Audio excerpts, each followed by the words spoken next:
episode number 52. This, for me, my wife and kids are my highest priority. Like spending time with them is highest priority, especially now. Like my kids are young, and my friend and mentor in this capacity, Jim Shields, he really put it in perspective for me. He said, look, Stu, you have 18 summers with your kids. And so every year you just subtract another summer off of that 18. And when you think about it in that way, like that hits you like right between the eyes. And so for me, like this time is precious because not only do we have a limited amount of time, but it is the time when they are, we shape their perspective, we shape their thoughts, we shape their beliefs, we shape their confidence.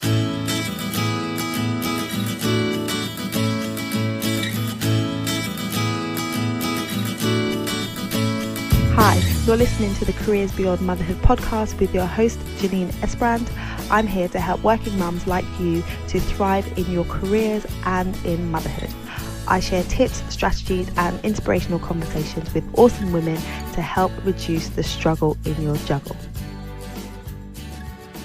Time for Say Mummy. Hello, and welcome to the show. It's great to be back with you again. I am excited because Christmas is tomorrow. So as I record this, it is Christmas Eve 2018, and there is a lot to come in terms of family, friends, festivities, and seeing the little people get excited about gifts. So my son is 3.5 and my daughter is 1.5. So I know that my son at least is going to be really excited about getting multiple presents. As much as we try and tell people not to buy lots of things, they tend to get lots of things. And as much as I say there's no space for these new toys, they still get lots of toys. And so this year I've told my son that it is good to give as well as receive. So once he gets all of these toys come into the house, he's going to have to look at his current toys and ones that he's not playing with, and we're going to bag them up and give them to other people. So I think that's a good lesson to teach him, as well as a way to declutter the house. Before we dive into my interview with today's guest, I just want to let you know that I have a cold, and for some reason I get a cold around every Christmas time, and so my voice is not how it usually is, and I sound all bunged up and nasally. And so I just want to let you know, especially if you are a new listener, that this isn't how I always sound. Today on the show, we have the pleasure of speaking to Stu Mclaren. He is the former founder of the world's #1 membership platform for WordPress called Wishlist Member. And during his time there, he had the chance to serve and support over 60,000 online communities and membership sites. So he's gained a lot of experience and insight into what works and what doesn't with building a membership site. And he is now the go-to person for top-rated speakers, experts, and authors for building recurring revenue streams within their businesses. Stu is also a family man. He and his wife have 2 lovely children, and so they juggle having 2 businesses, a charity in Kenya, and raising their 2 little people. So if ever we need some advice from people who are doing the juggle and doing the juggle well, then Stu Mclaren is definitely someone who's going to be able to impart some wisdom on us. And I have to tell you that there are so many golden nuggets in the conversation that you're about to hear that you definitely want to stay tuned. Even if you're not building your own business, the principles that he talks about apply for all working parents.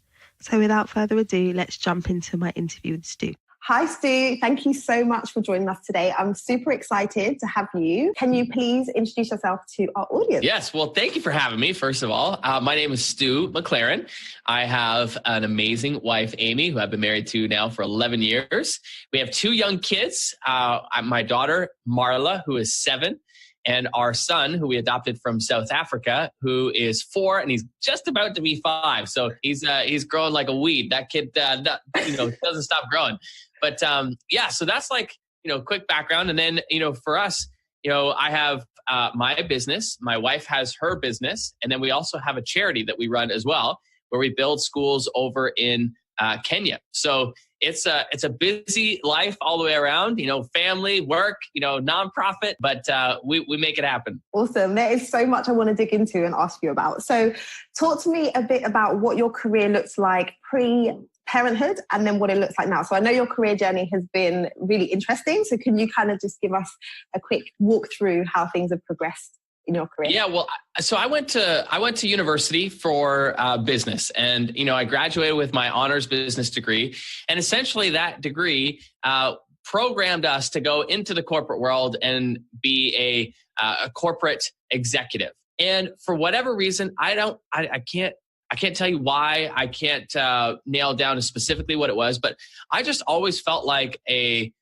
square peg in a round hole. Like I just never fit in that world. And so I realized, like, when I had signed on the dotted line to work with a big corporate company up here in Canada, and my parents were ecstatic. I had made it, like I had the great company job, I had the company car and the benefits and all that stuff. But it's like that gut instinct, like you can feel it, and my gut was just telling me, like, don't go down this path. Like, this is not you. Like, there was this very specific moment that I realized that I was not to go down that path. And so I remember one of my good friends, Braden, who's still one of my best friends to this day, was right there with me. And I turned to him and I said, I'm going to resign from the company. It was Maple Leaf Foods. I'm going to resign from Maple Leaf Foods before I even start.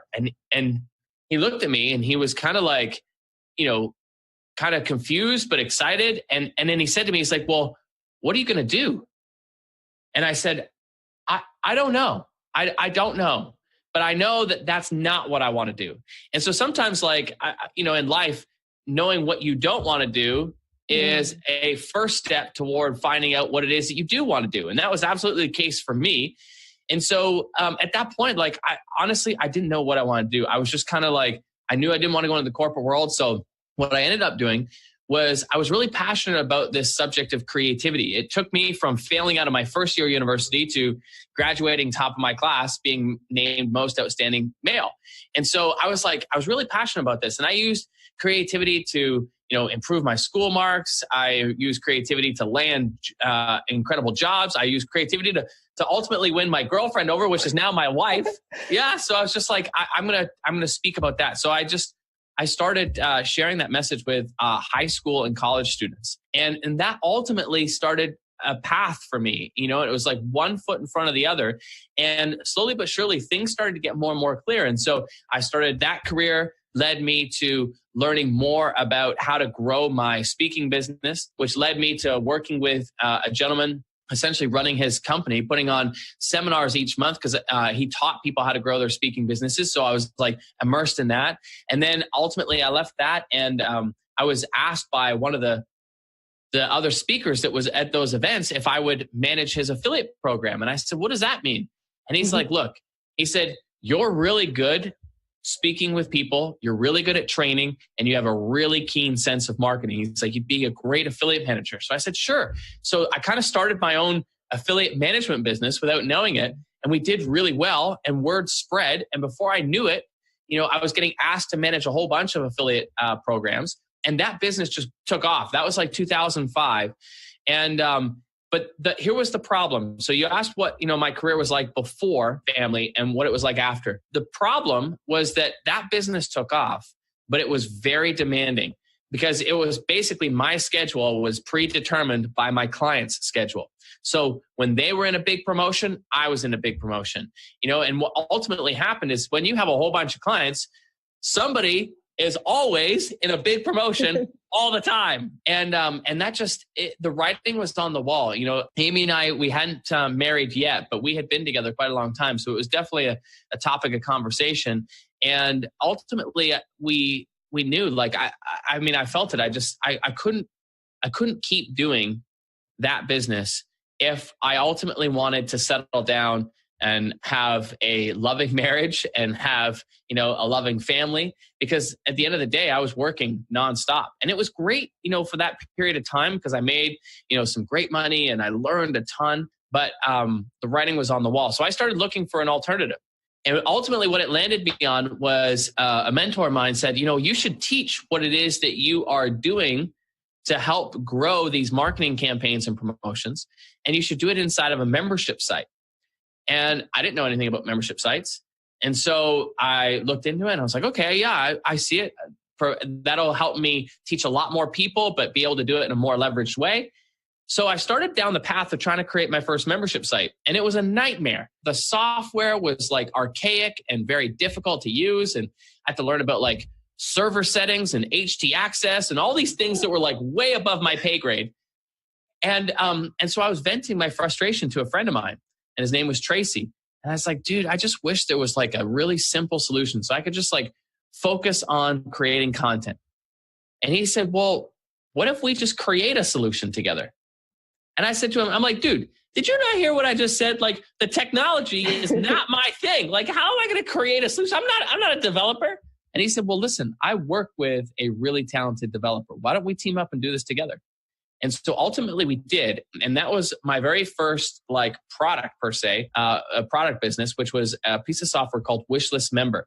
And it was like perfect product, perfect time. That thing just took off. And ultimately I let go of all of my affiliate management clients, poured 100% of my attention into growing that business. And in a 6-year period, we grew it from 0 to over 70,000 online communities and membership sites that were powered by our software. Wow. And it was just an incredible journey. And I learned so much about like what makes a great membership and what were the few things that were making a big difference for people in terms of the sites that were growing year over year over year versus those that were flatlining or declining.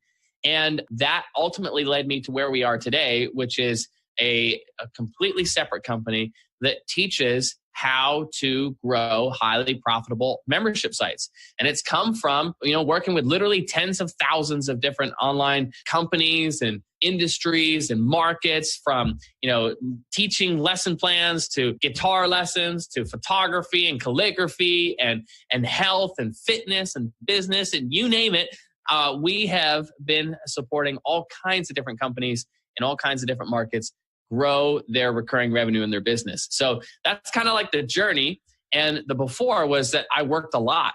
It was a season of hustle, and it was a season of grind, and it was a season of just figuring things out and putting one foot in front of the other.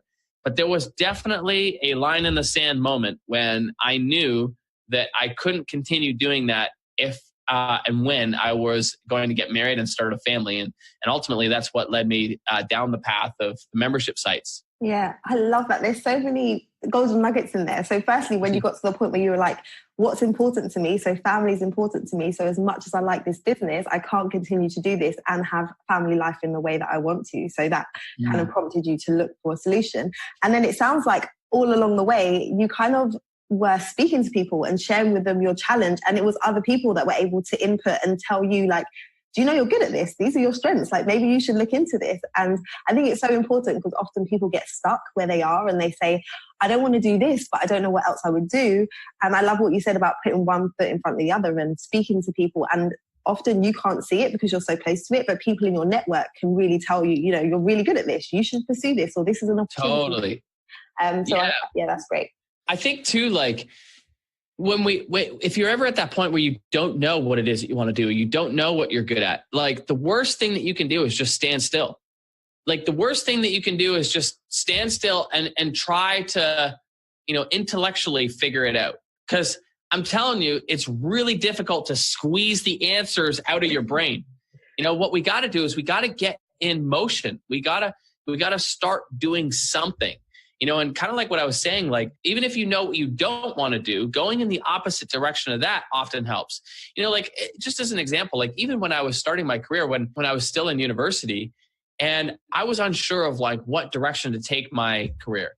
I remember like one summer I was, I really loved marketing at school. And like, that's when my marks started to turn around because I started to have like a passion and an interest for it. Like, the economics and the operations classes, like I just wanted to hurl, you know what I mean? Like those were not my jam, but marketing, like I was excited to go to those classes. And I've always been a sports guy. So one summer I remember like I just went into Google and I just typed in sports plus marketing. And I found out like there's a whole industry, and it's just about, and so I share this story because that ultimately led me to like a great summer internship. And I discovered that sports marketing was not totally, the direction I wanted to go in, but you find clues along the way. And if you stand still and you do nothing and you try to intellectually figure it out, you're just going to get more frustrated. What I advise people to do is just take that next right step, take a step in a direction, because you'll start to learn about yourself, and you'll start to find clues along the way once you get into motion. Yeah, totally. I can relate to that. When I qualified as a lawyer, and I'd worked really hard to get to that point.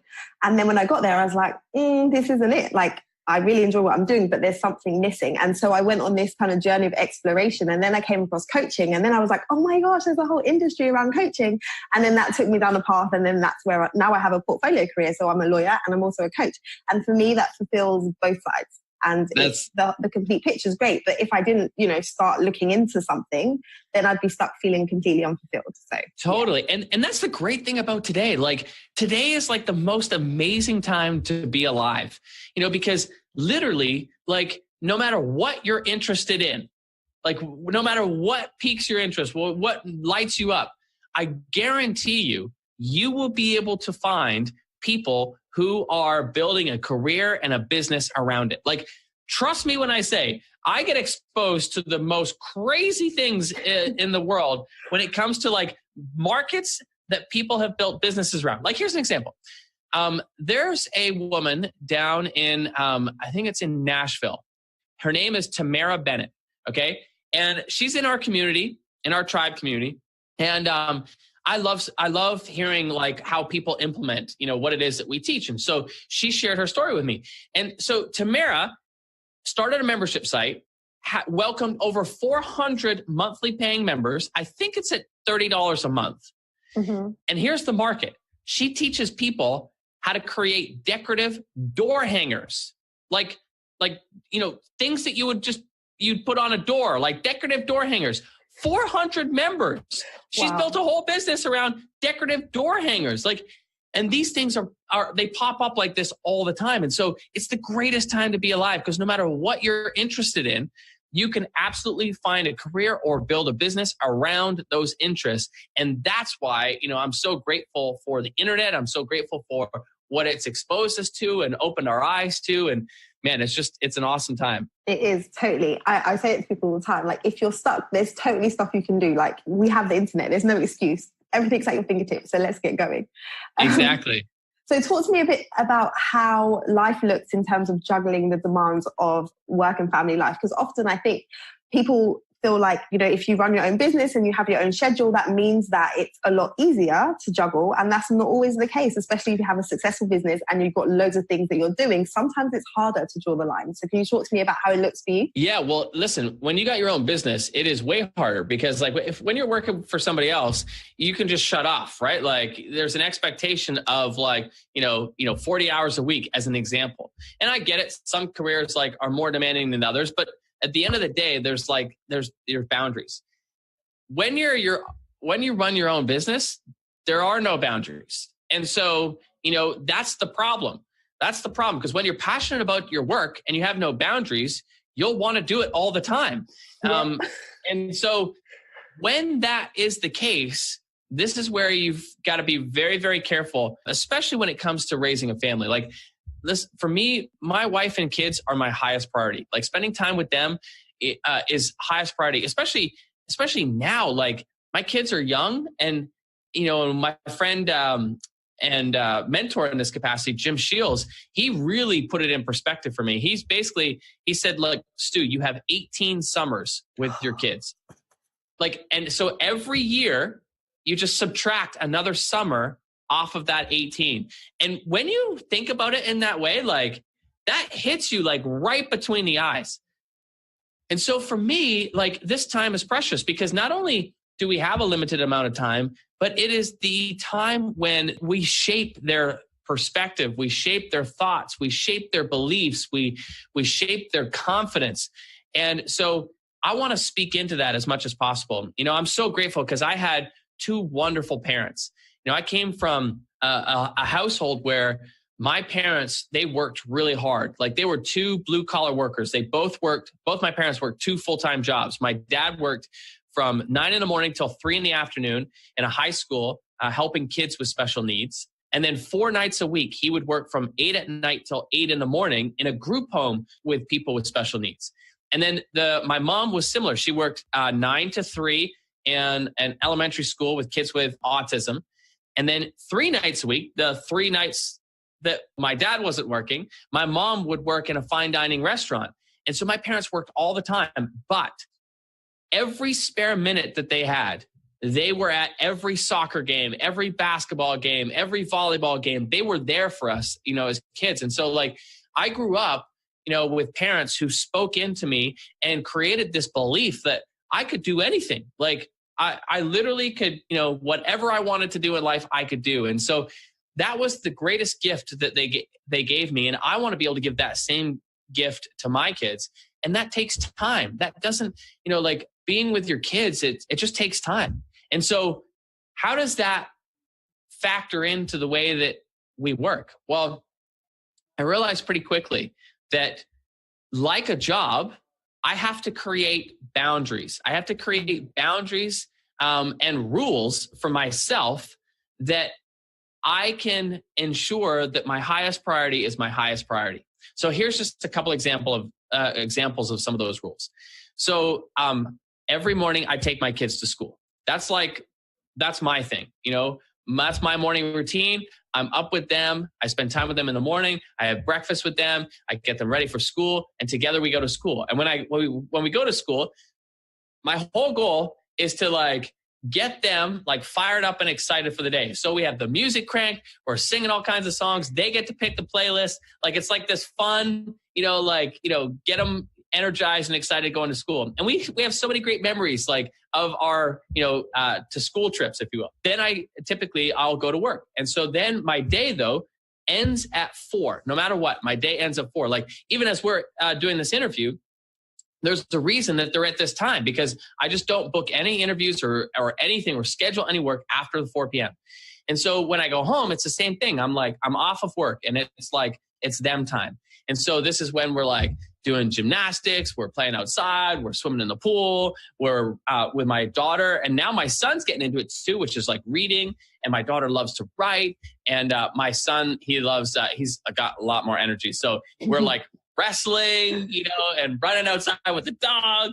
But it's just time. It's just time with them. Not time where like I'm half there and half thinking about work.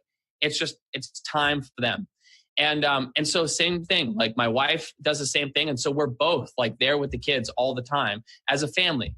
And, then we have our routines. Like we have dinner together. We're always, at the dinner table together. We talk about our days. We have conversations. Like even the other day, this past weekend, it was awesome because we were on a family walk through the woods and the topic of goals came up because it's so we started talking to the kids about goals and we were talking about our goals, like my goals and Amy's goals for the year. And then we were talking to the kids about their goals. And it's just fun because we get back and like my son was writing, we got a big piece of chart paper and he was writing his, number one goal on his chart paper. And then my daughter had hers. And, my son's goal is to be able to read a chapter book by the end of the year. So he's learning to read. So that's his goal. And then my daughter's goal was to write a chapter book, so she's really into writing. So her writing. Exactly. But this is the kind of stuff like you need time. You need time with your kids. And those precious moments, they happen, in those conversations. And they happen when you're on the trail and you see deer, running by and you share that moment together and you can always revisit those memories. And so boundaries are really important. So that's an example of one of my daily boundaries. Like another example is that when I am traveling, inevitably, like I get asked to speak at a lot of events. I run my own events. We run our own events for our business and for our charity. And so one of the kind of rules of thumb that we have as a family is that I am never away from the kids for more than 4 days at a time, twice a month. So basically, like I will never travel more than twice a month for more than 4 days. Does that make sense? Yeah, totally. Okay. So the flip side of that though is what happens, Stu, like if something comes up and there's like 2 amazing opportunities in the same month, do you ever kind of just like, just kind of bend the rules for this month? And the answer is yes, but. So if 2 big opportunities come and I've already been away from them once, what we do is we fly Amy and the kids with me to that particular spot. So we're still together as a unit and still together as a family. So that's just kind of like one of those rules. And so I say no a lot because it will pull me away from the kids and from the family. And then similarly, like if it ever does happen, like next month, it's actually going to happen. And so one of the rules is like, okay, well, we're going as a family. And so then we'll figure, we do fun things as a family. I think the biggest piece of advice is to establish rules for yourself. Because if you don't, well, then it's really easy to just get swallowed up and consumed by work. And one day leads to two days leads to a week and weeks and then months and then years. And before you know it, you've lost that time.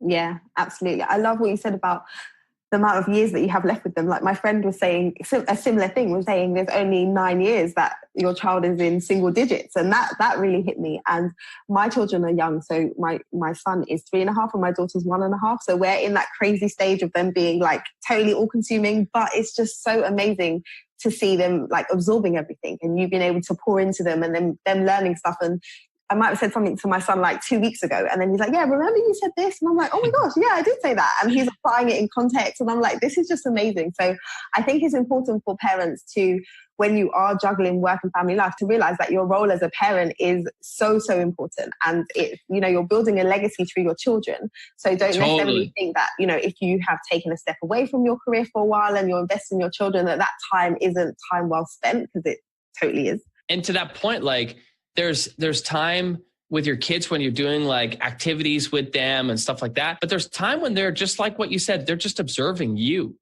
And it's really important to be mindful of like what they are observing that you are doing and that you're thinking and that you're feeling, because as you are experiencing those things, they're observing and watching and processing themselves. So like just a real simple example is that when we exercise, like I like to exercise in front of the kids or with the kids, because that's like one of those things where they see it and they it just becomes part of like them and what we do, and it's the same with like the goal setting. Like, I love my parents. I've already expressed my love for my parents, but we never once talked about goals, like let alone like actually doing it with them. And so I can't imagine like what, the impact that has, or like when I speak like at our live events, like one of the things that just melts my heart is like involving the kids where they are on stage with me. Like I've seen my daughter go from like at 3 years old, like terrified to get on stage, to where I eased into it, where we did like a dance party on the stage at a break. So there was like nobody, nobody was there. It was just her and I just have a little dance party up on the stage, to then like she getting more comfortable being on stage and then speaking in the microphone. And like this year, it was amazing. She had made these bracelets. And so I said, because she wanted to make some extra money. And I said, okay, well, listen, you have a captive audience of like 600 people. Like, what could you sell these people? And so she's like, what about the bracelets? I'm like, yeah, you could sell bracelets. And I'm like, but you got to actually sell them. So she made them. And then she came up on stage and she offered them. And I was just like, this is amazing. Oh my goodness. The only fun part about that was that she sold the bracelets for $5 each. And so people would come and they'd give her a 20 and she would just be like, thank you. And I was like, okay, I got some teaching to do here about like, money and like not everything being equal. But like, I'll just take the money. Just give me the money. Yeah, she's just like, thank you. And they're just, but like, this is what it's about. Like when I think of family and I think about kids, it's like, it's involving them and intertwining them in our lives, not like these two separate things. Like, right. Work over here and that's what mommy and daddy do. And then there's family time. No, listen, in the lives that we live, they're intertwined. And so like we involve our kids, we talk to our kids about what's going on and when there's a busy time and when we experience challenges. Like I talked to, this year was a tough year. We had a terrible tragedy. We lost 3 of our friends in a terrible tragedy. And it definitely like, it sent me, it derailed me for sure. But I didn't hide that from the kids, like that created great conversation to have with the kids and to be able to process that with the kids. And and I don't go into all the details of it, but, like Marla could see that I was upset and she's like, what's going on, Dad? And I said, Daddy just lost some really dear friends. And, she asked about it and I shared the overview of what happened and that they got in an accident. And I said, it's just really hard because like, they were very close to mommy and daddy's heart, and we're going to miss them terribly. And, and being able to have those conversations with the kids, it just requires you to be there and to be present and to be mindful of the fact that, your kids are always watching you. And so what are you doing in front of them to inspire them in some capacity as well? And so I think that that's just as important as like actually doing activities with them, is like, being mindful of what they're watching and observing as well. Yeah, that is so powerful. I think on the flip side, sometimes my son will say things and I'm like, oh, because like the other day I went into the living room and they had like thrown all the toys on the floor. And then I went in and I was like, and then my son went, what's going on here? And I was like, that's what I say all the time. So he picks up those stuff as well. So yeah, it's definitely good to be mindful about what you're saying and doing in front of the children. This episode is brought to you by The Collective, our monthly membership community for ambitious working mums who are navigating career transitions beyond motherhood. Now, you've heard from Stu how he's helped thousands of business owners to build membership sites the right way.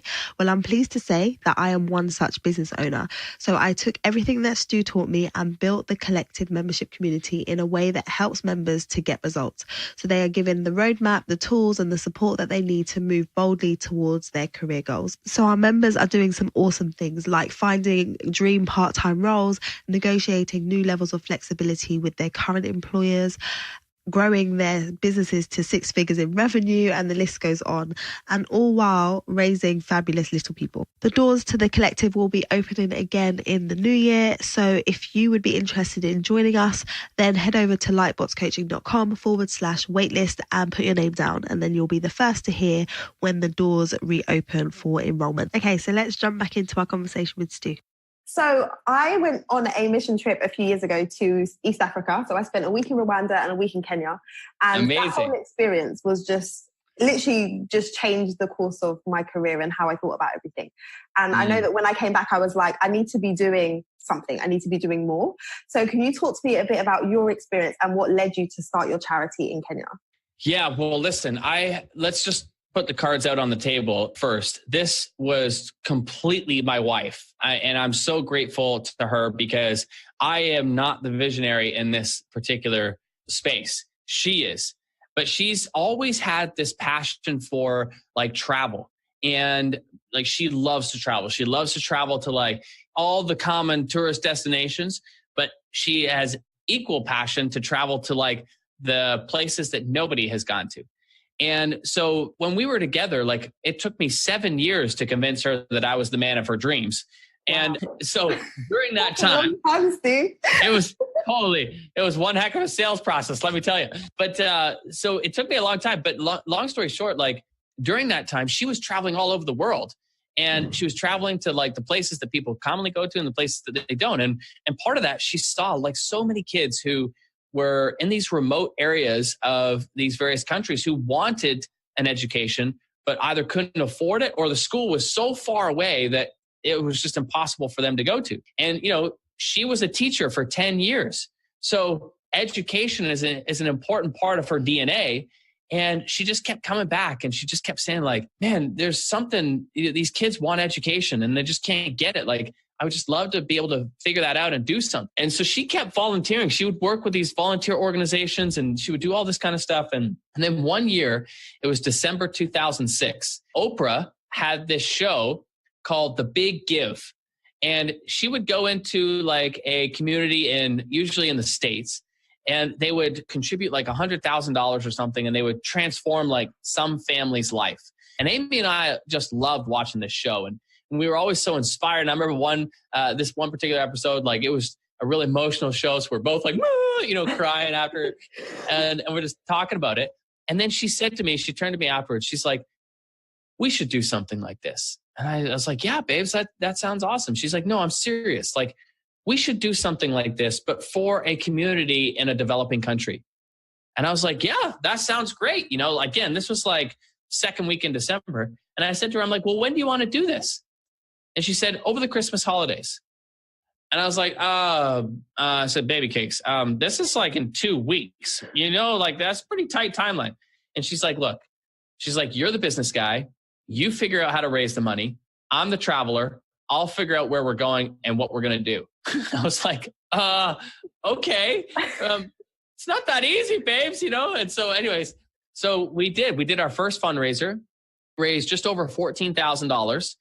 And she found some community way up in the mountains of El Salvador. They didn't speak a word of English. We didn't speak a word of Spanish. There was a lot of acting going on.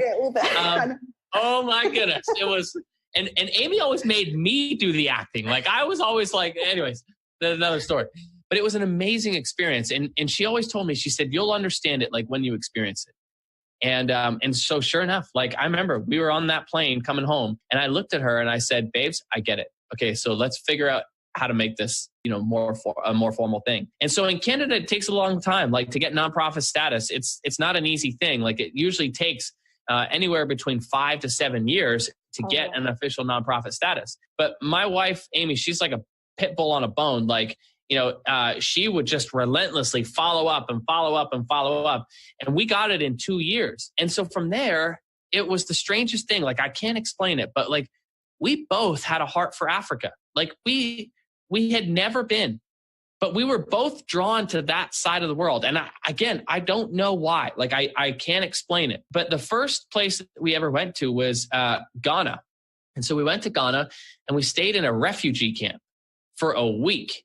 Wow. And listen, that was eye-opening. Amy and I have a code word when things are a little challenging when we're traveling, we always say culture.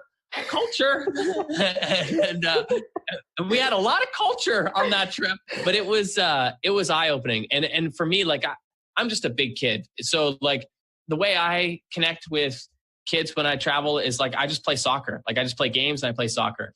And so like, I grew up playing soccer. I played at a really high level. So it was fun because we're going over to Ghana and these kids are unbelievable, and then there's this like big white guy who, they would never pass the ball to.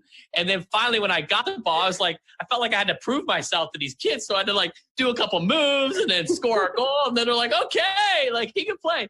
But like, it was amazing. It was amazing. And so we started in this community in Ghana and we started helping with the school and we implemented a feeding program and the school attendance like skyrocketed. It literally doubled, in the week following implementing that program from 300 kids to over 600. Because part of the problem is that like the kids don't go to school even if it's there because their families are keeping them home to like go and find food.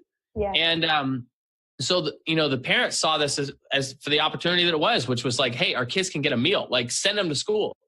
And so that was the beginning. And then ultimately the reason we landed in Kenya was because we wanted to really formalize this. And we knew like at a grassroots level to keep things lean, we needed to have like an amazing contact that could serve as our point person in whatever country that we were working with. And ultimately that led us to this amazing woman. Her name is Irene. We call her the Mother Teresa of Africa. She is unbelievable. And she was stationed in Kenya. And so we went to Kenya and we met with her and yeah, she's just incredible. Right away, we knew that she was our gal. And so then we were looking for our first community that we could help. And so she had her finger on the pulse of all these communities. And so she took us to this one community and we're meeting with the chairman of this community. And these people, they're called IDP camps. And essentially it's they're internal refugees. They're internally displaced persons. Okay. And in Kenya in 2008, they had this election and long story short, it got really violent and literally hundreds of thousands of people were basically told to move. Otherwise they would likely be killed. And so if you can imagine yourself, being a lawyer or myself being a business owner or like a doctor or dentist or teachers or anybody who's got a career and then literally like being picked up and moved to these fields out in the middle of nowhere and given a piece of land and saying, okay, start your life over again. Like I have trouble hanging pictures on the wall straight, let alone like, having to build exactly. Like completely start your life from scratch, like in survival mode. But that's what's happened. And so In this particular community, there was hundreds of these families, and there's nothing, like no water, no roads, no infrastructure, no nothing. Like it's just the land and them, and they're having to survive. And so, I'm meeting with the chairman of this community, and I'm talking, about, the idea of possibly building a school, because the nearest school was so far away that none of the kids were going. And so I'm just trying to figure out what things cost. And for me, it was a really strange experience, because I always had this guilt around money. I didn't realize it at the time, but there's another backstory behind it. But long story short, in my business would always get to a certain level, but I could never break through that level. And a huge part of it was because I had this internal guilt about the amount of money that I was making. I was in my mid-20s making more than both of my parents combined. And so it was just this weird thing. I felt guilty about the amount of money that I was making. So the moment that changed for me was when I was in this community in Kenya. I'm talking to the chairman and I'm asking him what things cost. And I asked, how much does it cost to fund the full-time salary of a teacher? And he thought about it for a minute and he said, it's about $100 a month. And at the time, the software that we were selling, which was Wishlist Member, we would sell a single site license for $97. So essentially $100. And so immediately I had this thought. I was like, well, wait a minute. If I sell one more license of this software and I just allocate it to funding the full-time salary of the teacher, imagine the impact that I could have. And then the real light bulb went off, which was well, wait a minute. What if you just make a whole lot more sales and dedicate a whole lot more to the causes you're passionate about? Imagine the impact you could have then. And it was in that moment that I realized the more money I make, the more impact I can have. And so making money, there's nothing wrong with it. In fact, I look at it like it's one of the most honorable things that you and I can do, because money, especially now that we've, our nonprofit is, been running for many, many years. Money is the greatest thing that you can give, more than time, because time and volunteering time is great, but it's very limited. Right. Money creates leverage. Money gives you the ability to do a whole lot more good. And so it was an amazing turning point for me, because I really realized money's a very honorable thing. And once my mindset shifted on that, everything changed. My business grew exponentially. The amount of money that I was able to generate, I crushed through that plateau that I used to have. It's so funny to look back on now, because it's been less than 10 years at that moment in time. But when I think about how I limited myself, and it was all a mindset thing. It was nothing. It was just a mindset thing. But now the charity has just given us the ability to be able to, I believe, really bring out the best in who we are. And so, yeah, we've been building schools in Kenya, and along the way, what's been fun about it is bringing my other entrepreneurial friends on this journey with us. And, this year we had our biggest donor trip. We had close to 70 entrepreneurs on this trip, and many brought some of their families. And it's just amazing to watch them have the same experience that my wife gifted me with, in Kenya, and seeing their eyes and their hearts open up to what's possible as entrepreneurs. And so this is why I love being an entrepreneur, because there's no limits on the amount of money that we can make. So there's no limits, there's no cap, which means there's no limits and no cap on the impact that we can have. And so I love making money. I love making money because money just affords me the ability to have impact on not just, causes that we're passionate about, but even, my wife and I do something every year. We do something called a super surprise. And a super surprise is we pick a loved one, a family member, or even just close friends that, and we create the experience of a lifetime for them, something that they would just love to do, but they just don't have the means or capacity to do it. And so this year was our most epic, experience of all. But, and I could tell you about that. But the point of the matter is that money gives you the ability to have an impact on your family, your community, where you live, your community online, and then also the causes that you're passionate about. And so that's why I love being an entrepreneur. And that's ultimately the connection with the charity has just fueled that. Yeah, I love that, because so many people have a different view, like what you were saying about feeling guilty. So often people will talk about feeling guilty about making money, or saying things like, money is bad, or it's the root of evil and stuff like that. So having that different perspective and recognizing that it's money, shouldn't have anything attached to it. It just gives you opportunity to do things. And so absolutely. I love that perspective. And I love the fact that you then take that and then teach other people how to make money through membership sites. Yeah. Awesome. And to inspire them to to have their own ripple effect, and it is happening. Like, there's a great story that happened a few months ago. His name's Scott Musgrave. And he shared the story in our community where, he was at a fundraising event last year. And it was, a fundraising event for a cause that they're passionate about. And somebody in the audience anonymously donated $10,000. At the time, I think he and his wife contributed a couple $100. But he turned to his wife and he said, like, I want to be that anonymous donor next year. Like, I want to be the person who writes the anonymous check for $10,000. And then he shared in the community that, like, after he launched his membership site, it's taken off. And it afforded him the ability to where this year he was the person writing that anonymous check for $10,000. And he said it was just like, it was the most amazing experience to be able to do that. And that's what this is about. Like, that's why entrepreneurship is so amazing, because it just gives us that ability to be able to make money and then allocate it to the things that we're passionate about. Yes. I love it. I love like hearing all the stories and being inspired by people just doing such amazing things. It's just so inspirational. Totally.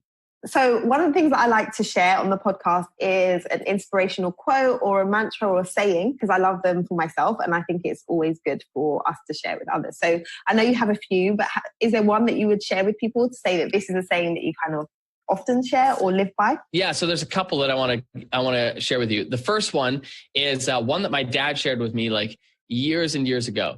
And it's a quote from St. Augustine. And the quote is this: faith is to believe in what you do not see. The reward for that faith is to see what you believe. So let me say it again. Faith is to believe in what you do not see. The reward for that faith is to see what you believe. And so it's, when you think about like even building a business or, a nonprofit or even kids, like raising kids, like we have no idea what they're going to turn out like. We have no idea like 10 years from now, 15 years, 20 years from now, what kind of little human beings they're going to blossom into. But we got to have that faith that what we're doing is leading us to what we believe will be true. And the reward for that faith is to ultimately see what we believe. And that's been absolutely true in like my career, my business, and my relationships. And yeah, so that's one quote that I love. The other one is from my favorite band, Mumford & Sons. And I just came back from their concert last night, so I am on a Mumford & Sons high.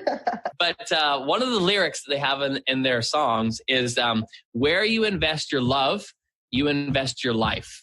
And I just think like, that's another one of those quotes. Like when we talk about parenting, when we talk about like raising our kids, and where you invest your love is where you invest your life. And so like, if you're investing more of your love in, working yourself to the bone and, becoming a workaholic. And I got to also say, like, I am not one of these guys or gals that subscribes to the only way to success is to hustle your face off 24/7, because I just don't believe that's.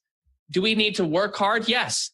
But within those boundaries of what what we talked about earlier, during that time period, absolutely, like hustle, work your butt off. But at the end of the day, like there has to be separation. And what I believe is that there's this poor message that's being communicated to entrepreneurs these days, which is like the only way to succeed is to work your face off 24/7 and forget everything else. Forget about, you got to sacrifice family. You got to sacrifice the things that you love to do outside of work. You got to sacrifice your hobbies and your interests and your passions. Heck no. Like I'm just here to say like that is total BS, because the reality is that just like that quote from Mumford & Sons, where you invest your love, you invest your life. And ultimately, like I want to invest my love in the people that matter most to me. They're my life. And so I want to make sure that I'm allocating time for that. I want to make sure that that's the highest priority. Yeah. So those are my 2 quotes. Oh, love it. I love it. I'm so excited. So inspiring, Stu. I'm like, yes. Awesome. So if people want to learn more about you, about Tribe, and about what you're up to, where is the best place for them to check you out? Well, listen, I have 2 places that I'll give people. Actually, do you mind if I give 3? Like, am I being overzealous with 3? Okay. They're all easy though. Okay. They serve different purposes. So the easy one to remember is stu.me, stu.me. That's my personal website. But the other 2 that I want to give is that the Tribe training that we have, where we teach people how to take what it is that they know and the influence that they have and turn it into recurring revenue through membership sites. And if you can't tell, I'm really passionate about this because what we teach works and it transforms lives and it helps people do all the things that we're talking about here. The best place to go is tribeworkshop.com. And so once a year, we run a free workshop. And then at the end of the workshop, if people want to continue working with us, awesome. But if they don't, so many people get tons of value from it. Like there was a story actually of this woman from Africa last year who watched our free training and from the free training launched her membership site. And it was an amazing story because I saw her this year and she works with women who have been abused and who are trying to find their way after, they've been abused and they've left that abusive relationship and they're trying to find their way. She started a membership site for them. And the stories that she was sharing with me are like mind-blowingly awesome. That came from our the seed of the idea came from our free workshop. So we run that once a year. Tribeworkshop.com is where to go to find that. The other one is that I'm passionate about marketing because I believe marketing is like the fastest path for us to be able to generate more revenue and therefore generate a bigger impact. And so I share all kinds of like ideas and tips and tricks and behind the scenes of what we're doing to grow our business on my Marketing Your Business podcast. And so if you just go to marketingyourbusiness.com, you'll see where you can listen to the podcast and where you can subscribe to that. And 3 times a week, we deliver episodes. So awesome. And can I just say, so I am a member of Tribe and I used all that I learned from Stu to launch the collective membership. And without you, I wouldn't have been able to do it. So I just want to say thank you because my idea was, I think it was last year. So when I was setting my goals in 2017, I was like, in 2018, I want to launch a membership site. I had no idea how I was going to do that. And so through Tribe, I learned how to do that. And now I have members and it's just exciting. So I want to say, if you're interested in that, then definitely check out Stu's training. So thank you. You're amazing. Well, listen, we got to share your story with the community as well, because like your story will inspire other people. And, it's that's the one thing that I love about like hearing the stories is that it's not about, it's about that story, your story, inspiring somebody else to launch their membership site. And it has that ongoing like ripple effect. So thank you for sharing. Yes, awesome. Well, thank you for spending time with us today, Stu. I really appreciate it. It's been awesome getting to know about your journey. And I'm sure there's lots of listeners who will be inspired by what you shared with us. Well, thank you so much. Thanks for having me. And to your audience, listen, making money is a very good and healthy thing. And as entrepreneurs, the only thing that we got to do is we've got to put boundaries around it so that we keep the one thing or the main thing. As Stephen Covey would say, keep the main thing, the main thing. Yes. And at the end of the day, when you love and are passionate about your family, you got to make sure that's your main thing. So just put boundaries around it. And that's your main thing. So just put boundaries around it. Thank you so much for having me. Thanks, Stu. Oh, wasn't that an awesome interview? Stu shared so much with us and his journey to where he is today has been so interesting. And one of the things I love about his story is that he was really true to himself in deciding not to continue on the path that he was on when he came straight out of business school and landed what seemed to be an ideal role. So he knew it wasn't right for him. So he took action to find an alternative and he tried out different things until he arrived at something that felt right for him and also worked for his family. So I think we can take inspiration from that. And if you're somebody who's feeling stuck and feeling like you want to do something different and you're not quite sure where to go next in your career, I want to urge you not to stay stuck where you are and to seek out help.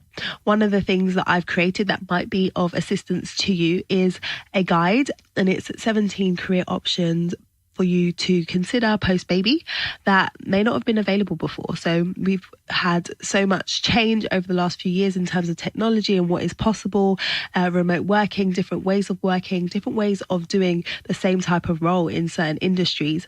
And so in this guide, you're going to find some options that you may not have thought about before and things that you might want to explore and consider. So if you think that will be useful for you, head over to lightboxcoaching.com/career options, and you're going to be able to download that guide and get some inspiration so you can get moving towards figuring out what it is you want to do, because life is too short. It's too short for you to be doing work that you don't love. And if you're going to be spending time away from your babies, then it's pretty important for you to figure out what you want to be doing in that time that you're away from them. Now, if you want to connect with Stu and find out more about him and the work that he does, then I will put all the links to what he mentioned in the show notes. So his website, his tribe workshop, and also his podcast. So you can head over to lightboxcoaching.com/episode 52 and you can get those links.